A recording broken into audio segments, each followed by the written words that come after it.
Bonjour à toutes et à tous, bienvenue dans cette nouvelle vidéo. Aujourd'hui, on va parler de la nouvelle lune qui aura lieu le 17 juillet 2023 aux alentours de 20h31 heure de Paris. La lune et le soleil qui seront donc à 0°45 Cancer en astrologie sidérale dans le nakshatra Punarvasu qui est le 7e nakshatra. Un nakshatra, c'est une micro-constellation qui porte en elle, si vous voulez, une certaine énergie, un certain mythe. Et on va justement parler un petit peu de ce mythe. Cette nouvelle lune, alors qu'est-ce qu'une nouvelle lune, encore une fois en deux mots? C'est tout simplement l'union, la réunion entre la lune et le soleil. La lune représentant nos émotions, le soleil représentant l'esprit, l'essence. Donc ici, c'est tout simplement la réunion entre l'esprit, ou plutôt notre mental, et l'essence, notre identité véritable. Donc, c'est un excellent moment, la nouvelle lune, pour méditer, tout simplement, pour se poser les bonnes questions, pour ralentir le rythme également. Et donc, quelles vont être les bonnes questions à se poser avec ce nakshatra de Punarvasu? Punarvasu, ça veut dire le retour de la lumière. Et si avant, dans le 6e nakshatra, on était dans Ardra, les larmes, la tempête, ce qui pouvait être peut-être un petit peu difficile à vivre, eh bien, en Punarvasu, c'est fini. C'est-à-dire que après la lutte, après la tempête, c'est le calme, c'est le ciel qui est bleu, c'est après la pluie, le beau temps, si vous voulez. Et donc, c'est le retour de la lumière. Donc, évidemment, ici, c'est vraiment une idée, avec cette nouvelle lune, d'un nouvel horizon, vraiment d'un nouveau cycle qui revient, et vous allez pouvoir, comme ça, vous poser des questions sur, justement, qu'est-ce qui doit être mis en lumière avec ce nakshatra de Punarvasu, qu'est-ce qui peut être mis en lumière et surtout dans quoi je peux mettre mon effort pour apporter justement ma pierre à l'édifice, ma contribution pour apporter plus de luminosité, plus d'abondance dans tel ou tel domaine de ma vie ou plutôt même rediriger certains efforts vers quelqu'un, des personnages ou justement des différents domaines d'existence. Donc ça c'est très important. Punarvasu, c'est celui qui va venir aider. Punarvasu, c'est relié au livre de Ramayana, le mythe du Ramayana. Si vous ne l'avez pas lu, c'est en deux mots l'histoire de Rama, qui est un prince qui était exilé, et après avoir vécu plus de, je crois que c'est 12 ou 13 ans, dans la forêt avec son frère Lakshmana, avec sa femme Sita qui a été enlevée par le démon Ravana, il rencontre le célèbre singe dieu Hanuman qui l'aide dans sa course. Il est également aidé donc de son frère Lakshmana et ils vont ensemble vaincre le démon Ravana, sauver la femme de Rama, Sita, et revenir à la cité d'Ayodhya pour devenir le roi d'Ayodhya. Et donc ce Rama, ce mythe nous montre quelque chose de très intéressant. Ça nous parle évidemment de solitude, ça nous parle de lutte. Donc c'est peut-être une nouvelle lune et tout le mois de juillet, à partir du 17 juillet jusqu'à 27 jours plus tard, c'est-à-dire la prochaine nouvelle lune, eh bien ça va nous parler aussi de lutte. Ça va nous parler de nos démons intérieurs, Ravana, qui est on va dire l'analogie, la métaphore, l'allégorie, voilà, de l'ego, de nos démons intérieurs, de ce qui se fait de plus vil, puisque Ravana est un démon immortel, et qui a plein de têtes, etc., et qui est immortel, et qui a des grands pouvoirs, et qui fait peur même aux divinités elles-mêmes. Et donc c'est très intéressant de voir que il a reçu ses pouvoirs, ce démon Ravana, par ce qu'on appelle tapas. Tapas, c'est quoi? C'est lorsqu'on fait du yoga, eh bien on est dans des sacrifices. Par exemple, on va laisser son bras comme cela pendant tel ou tel temps, pendant des jours et des jours, jusqu'à atteindre certains pouvoirs. Ça, ce sont des particularités yogiques, des croyances yogiques très intéressantes. Et justement, Ravana a fait tous ces tapas et a acquis énormément de pouvoirs. Et des pouvoirs qui surpassent même celles des divinités. Et donc, si on nourrit notre ego, si on nourrit notre illusion, eh bien, évidemment, on va vouloir une forme de pouvoir, d'immortalité, de toutes ces choses-là qui en réalité nous détournent de notre propre lumière. Et donc Punalvasu va nous parler de ça, et bien entendu que durant ce mois donc, de juillet, donc deuxième moitié de juillet à début août, on peut entendre parler évidemment de cette recherche d'immortalité, de cette recherche de pouvoir, de cette lutte de pouvoir. Ça va être plutôt dans l'astrologie mondiale. Il va y avoir encore des luttes, encore des choses puissantes au niveau de ces deux camps-là. Ce qui est intéressant avec Punalvasu aussi, c'est l'idée que donc Rama a été exilé, donc ça veut dire qu'il a échoué le premier coup et la deuxième tentative fut la bonne. Et généralement, Punalvasu, la deuxième tentative est la bonne. Donc si vous avez une entreprise, si vous menez une action, si vous menez quelque chose en particulier, eh bien la deuxième tentative sera la bonne normalement. Donc faites-vous confiance, réitérez, persévérez. C'est un nakshatra de réussite, c'est un nakshatra d'abondance. C'est un nakshatra relié à Jupiter. Jupiter, il sera à 17 degrés du Bélier. Ce Jupiter, il sera évidemment ici aspecté par Saturne, donc je vous mets le thème là, par Saturne de très très près. Enfin, d'assez près, pas si près que ça, mais d'assez près. Saturne, évidemment, ça va venir mettre du retard, de la lenteur. Ça va aussi, en même temps, donner une réflexion, une planification à ce pouvoir. Ici, donc, tout ce que j'ai dit par rapport à Punalvasu va être retardé par ce Saturne qui aspecte, qui regarde ce Jupiter qui régit ce nakshatra de Punalvasu. Donc, bien entendu, Saturne va donner, en plus il est rétrograde, donc va donner ici une particularité à ce nakshatra, ça veut dire qu'il va lui l'empêcher d'agir. Il va faire en sorte, si vous voulez, que ses actions vont être comme si on ne croyait plus en fait à ses actions, comme si on était presque déboussolé, on n'avait plus envie de le faire avec ce Saturne rétrograde. Et donc, encore une fois, ne pas hésiter à revenir vers la lumière, à revenir vers la conscience, vers l'espoir, entre guillemets, parce que la deuxième fois, généralement, c'est la bonne avec ce nakshatra de Punalvasu. Jupiter, il va être, lui, dans le nakshatra de Bharani. Bharani, c'est un nakshatra de transformation. Donc ici, ne pas hésiter à ne pas avoir peur des transformations pour que la lumière puisse survenir. Ça va être quelque chose aussi de très intéressant.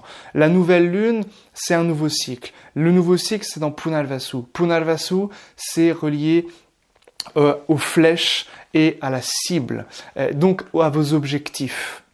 Ici. Et donc, on peut vraiment se poser la question d'un nouveau cycle, d'un nouveau départ. Est-ce que j'ai pas envie de faire autre chose? C'est peut-être le bon moment, notamment pour les cancers, notamment pour les scorpions, notamment pour les poissons, pour faire autre chose. Ici, tous les signes d'eau qui vont être vraiment marqués, notamment premier décan, des signes d'eau en ascendant et en lune, qui vont être marqués principalement par cette nouvelle lune ici.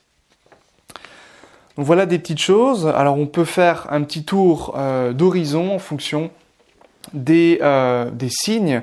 Donc ascendant Cancer, évidemment, cette nouvelle lune, elle est pour vous. Ici, ça peut être un nouveau cycle dans le domaine de la carrière, dans le domaine des actions, dans le domaine professionnel, dans le domaine public également, puisque le Jupiter pour vous va être en maison 10.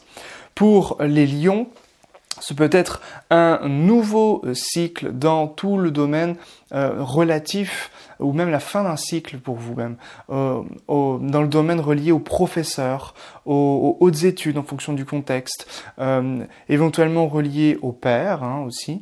Il peut y avoir quelque chose que vous finissez avec votre père, c'est possible. Et puis ça peut être aussi relié au voyage, relié à quelque chose d'étranger. À noter que pour les lions, donc vous avez Vénus à 3 degrés du lion et Mars à 10 degrés du lion sidéral. Donc vous avez encore une énergie ici très forte avec Mars qui est très bien positionné dans un signe ami, Vénus qui est dans un signe neutre ici. Donc l'idée, ça va être que vous êtes vraiment dans une phase d'action. Les lions, ascendant lion, lune en lion, vous êtes dans une phase d'action, dans une phase où vous pouvez y aller. C'est en Magha Nakshatra, donc ne pas hésiter à agir en lien avec les ancêtres. D'où l'idée justement de ce Jupiter en 9, l'importance d'une figure spirituelle, l'importance des professeurs également. Pour les Gémeaux, c'est peut-être un nouveau cycle dans le domaine des finances, dans le domaine de votre parole, sur ce que vous dites qui peut être intéressant. La lumière peut être mise à ce niveau-là et également au niveau de vos amitiés, du réseau, du cercle d'amis. Donc attention à vos fréquentations, à qui vous faites confiance ici avec ce Jupiter qui sera dans votre maison 11. Pour les Vierges, ascendant Vierge, Lune en Vierge, eh bien, la nouvelle lune va toucher votre maison 11 et donc ça peut être principalement relié aussi aux amis, au cercle amical, etc. Et le Jupiter sera dans votre maison 8. Donc ça peut être des transformations là purement et simplement dans le domaine du salaire, dans le domaine amical. Donc si vous voulez demander une prime, eh bien ça peut être le bon moment, au mois de juillet. Également, ce peut être des transformations tout simplement ou des choses soudaines et inattendues au sein du cercle amical.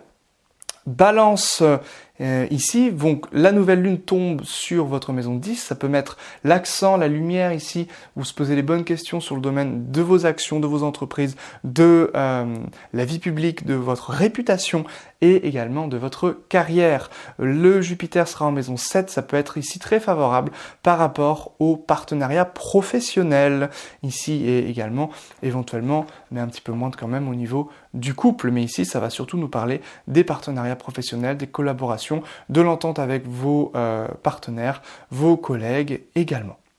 Et puis ça peut aussi nous parler de voyage, ou plutôt de déplacement professionnel dans un pays lointain ou loin de chez vous, tout simplement. Pour les taureaux, ascendant taureau, lune en taureau, la nouvelle lune tombe dans votre maison 3. Ici, ça va être les déplacements, la fratrie, les prises d'initiative, signature de contrat également. Le Jupiter sera en maison 12, donc ça peut être ici tout simplement un éloignement nécessaire par rapport à vos frères et sœurs. Ce peut être également intéressant de penser à des déplacements sur le long terme, c'est-à-dire peut-être à voyager dans des pays étrangers, à prendre des vacances aussi tout simplement. Ce peut être aussi de mettre fin à certains contrats qui peut être un petit peu caducs ici. Les béliers. Alors bélier, vous avez le Jupiter et le nœud nord sur la tête, donc évidemment c'est quelque chose d'un petit peu excessif, hein. Vous l'avez donc le nœud nord jusqu'en novembre 2023 et Jupiter jusqu'en avril ou mai, je crois mai 2024. Donc profitez de cette énergie jupitérienne qui est quand même une énergie puissante, une énergie belle ici pour vous, et la nouvelle lune va tomber dans votre maison 4 et Jupiter est dans votre maison 1. Donc ça va tomber évidemment cette nouvelle lune sur votre maison, sur votre logement. Ça peut également affecter le domaine parental et le domaine du bonheur. Donc ici tout simplement vous pouvez être en lien avec votre intériorité, avec votre bonheur ici. Et évidemment ça peut nous parler du logement. Tout ce qui va être l'écologie, c'est-à-dire ici la science de l'habitat. Donc la science de l'habitat dans votre être intérieur et dans votre logement vont être ici au cœur même de cette nouvelle lune. Ça peut aussi nous parler un petit peu du passé, des choses un petit peu qui refont un petit peu surface. Donc tout ça va pouvoir évidemment être intéressant pour vous les béliers. Scorpion, alors Scorpion, ça va toucher cette nouvelle lune, votre maison 9, donc tout ce qui touche à l'étranger, tout ce qui touche au père spirituel, aux professeurs, au père tout court, tout ce qui touche aux hautes études ou aux études philosophiques, divinatoires, etc. Et le Jupiter va tomber dans votre maison 6. Donc, il peut y avoir des petits soucis de santé pour un de vos professeurs, ou alors ça peut être des conflits avec un de vos professeurs ou avec votre père. Il peut aussi s'agir de conflits que vous avez avec des étrangers. Donc attention pour vous au niveau des étrangers, avec le nœud nord en 6 et puis cette nouvelle lune en maison 9, toutes les deux maison régit l'étranger, le nord aussi régit l'étranger. Donc ça peut ici évidemment être un peu à surveiller pour vous les scorpions. De manière générale, un nouveau cycle dans comment je peux apprendre des choses qui me transcendent. Et puis évidemment, ça peut être aussi un changement quotidien, d'une nouvelle foi, d'une nouvelle manière d'agir, enfin de penser, je veux dire, d'une nouvelle d'une nouvelle conception de la vie qui peut également vous transcender, vous élever et qui vous fait du bien. Et donc, vous avez Jupiter en 6 parce que votre quotidien est changé pour le meilleur. Pour les Sagittaires, eh bien cette nouvelle lune va toucher votre maison 8. Ça va donc être très important pour l'introspection. Attention ici à la déprime, même s'il n'y a pas de Saturne directement sur la Lune, ça peut quand même jouer un petit peu sur cette maison 8 en fonction de votre lune natale, si elle est touchée aussi si elle est faible, touchée par la 8 ou par Saturne.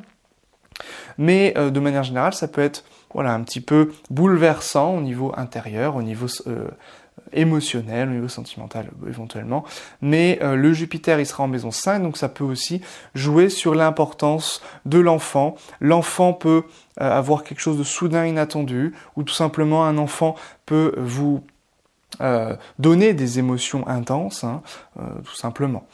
Ça peut être aussi relié donc l'argent que vous mettez sur pardon, pas l'argent, la conscience que vous mettez sur l'argent, on va y arriver, de la famille, la gestion financière peut être aussi très très importante et au cœur de cette nouvelle lune.